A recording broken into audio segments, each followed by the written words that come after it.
Islamophobia has been defined as a word created by fascists and used by cowards to manipulate morons.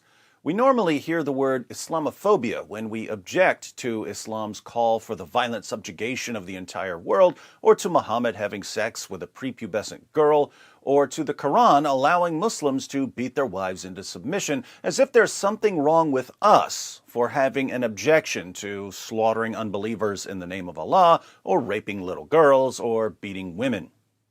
But one Muslim recently posted an honest comment about Islamophobia. Mansour wrote, "Many Muslims just don't want to accept that they themselves are Islamophobes. The definition only works for them as they are afraid of true Islam while claiming to believe in it.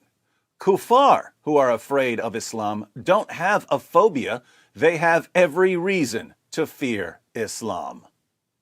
A phobia is an irrational fear, so Islamophobia would be an irrational fear of Islam. But there's nothing irrational about fearing an ideology that calls for violence, oppression, and cruelty. People who don't want to be subjugated are generally rational, not irrational, so it makes no sense to call them Islamophobes. But Muslims who fear the truth about Islam do have an irrational fear. They fear the truth about something that they believe in. They believe it's wrong to have sex with prepubescent girls, but they believe in a God and a prophet who say it's okay to have sex with prepubescent girls. They believe it's wrong to rape female captives, but they believe in a God and a prophet who say it's okay to rape female captives. They believe it's wrong to execute someone for changing religions, but they believe in a God and a prophet who order them to execute people for changing religions.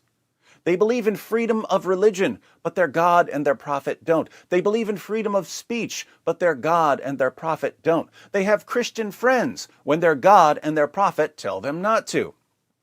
In other words, their minds are filled with contradictions. They simultaneously believe in Islam and reject Islam. That is irrational. They fear the truth about Islam and how it actually commands them to behave. So they fear something that they supposedly believe. This means that they have an irrational fear. It seems then that non-Muslims don't have an irrational fear of Islam, while many Muslims do have an irrational fear of Islam. Hence, our Muslim friends are the real Islamophobes.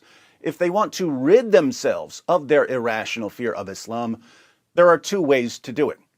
First, they can actively embrace all of Islam's horrible teachings and rid themselves of all resistance against Islam's horrible teachings. This is what the Quran commands them to do. Indeed, the Quran says that you're not really a Muslim until you fully embrace everything that Allah and Muhammad command. Allah declares in Surah 33, verse 36, "It is not for a believer, man or woman, when Allah and His Messenger have decreed a matter, that they should have any option in their decision. And whoever disobeys Allah and His Messenger, he has indeed strayed in a plain error."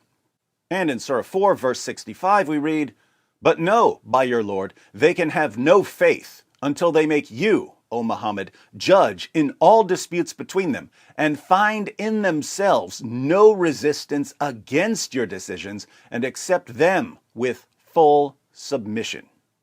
So, one way to escape Islamophobia is the Islamic way, believing and doing everything Allah and Muhammad command.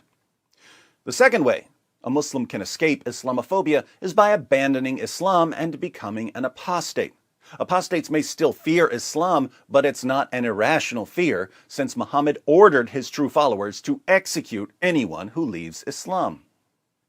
As for those of us who are non-Muslims, and especially ex-Muslims, the best thing we can do to combat Islamophobia is to lead more of our Muslim friends out of Islam.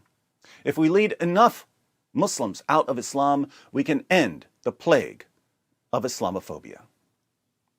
Time for an exodus.